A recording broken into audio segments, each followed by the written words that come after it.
ADGP MR Ajith കുമാറിനെതിരെ report ലഭിക്കാതെ നടപടിയെടുക്കാൻ കഴിയില്ല എന്ന് മുഖ്യമന്ത്രി വി ഡി സതീശൻ. എല്ലാ ഘടകങ്ങളും പരിശോധിച്ചതിന് ശേഷം മാത്രമേ നടപടിയുണ്ടാകൂ എന്നും മുഖ്യമന്ത്രി സൂചിപ്പിച്ചു. സർക്കാർ അഭിഭാഷക നിയമനത്തിലെ വിമർശനങ്ങൾ തള്ളിയ മുഖ്യമന്ത്രി അഭിഭാഷക നിയമനം തീരുമാനിക്കുന്നത് KSU യൂണിറ്റ് കമ്മിറ്റിയല്ല എന്ന് പരിഹസിച്ചു. ഗൺമാൻമാരുടെ മർദ്ദന കേസ് അട്ടിമറിച്ച സംഭവത്തിൽ ADGP MR അജിത് കുമാറിനെതിരെ നടപടിയെടുക്കുന്ന കാര്യത്തിൽ സാങ്കേതികത്വം ചൂണ്ടിക്കാട്ടി മുഖ്യമന്ത്രി. DGPയുടെ റിപ്പോർട്ട് ലഭിക്കാതെ നടപടിയെടുക്കാൻ കഴിയില്ലെന്നാണ് മുഖ്യമന്ത്രിയുടെ വാദം.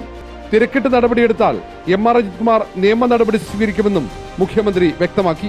ഞങ്ങളുടെ മുമ്പിൽ SIT രൂപീകരിച്ച് SIT അവർ റിപ്പോർട്ട് ചെയ്യേണ്ടത് ഹോം മിനിസ്റ്റർക്ക് മുഖ്യമന്ത്രിക്കല്ല, അവർ DGPക്കാണ് റിപ്പോർട്ട് ചെയ്യേണ്ടത്. DGP അത് പരിശോധിച്ച് അതിന്റെ പരിശോധന നടത്തി വേണ്ട കാര്യങ്ങൾ ആഭ്യന്തരമന്ത്രിയെയും മുഖ്യമന്ത്രിയെയും അറിയിക്കും. അപ്പോൾ നമ്മൾ നടപടിയെടുക്കും.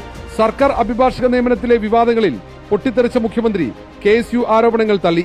ഒരാളും അഭിഭാഷക നിയമനവുമായി ബന്ധപ്പെട്ട പരാതി നൽകിയിട്ടില്ലെന്നാണ് മുഖ്യമന്ത്രിയുടെ വിശദീകരണം. അഭിഭാഷകരെ നിയമിക്കുന്നത് KSU യൂണിറ്റ് കമ്മിറ്റിയല്ലെന്ന് മുഖ്യമന്ത്രി പരിഹസിച്ചു. തിരുവനന്തപുരം ലോ കോളേജിലെ KSU യൂണിറ്റ് കമ്മിറ്റി ഗവൺമെന്റ് ബിൽഡറെ നിയമിക്കുന്നതിന് അവർക്ക് എന്താ കാര്യം?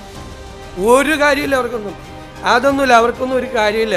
അതേസമയം RSS നേതാക്കൾ പരാതിയുമായി നേരിട്ട് വന്നാൽ കാണുന്നതിൽ തെറ്റില്ലെന്ന് മുഖ്യമന്ത്രി പറഞ്ഞു. NSS ജനറൽ സെക്രട്ടറി സുകുമാരൻ നായർക്ക് സന്ദർശനാനുമതി നിഷേധിച്ചിട്ടില്ലെന്നും മുഖ്യമന്ത്രി വി ഡി സതീശൻ വ്യക്തമാക്കി. റിപ്പോർട്ടർ, തിരുവനന്തപുരം.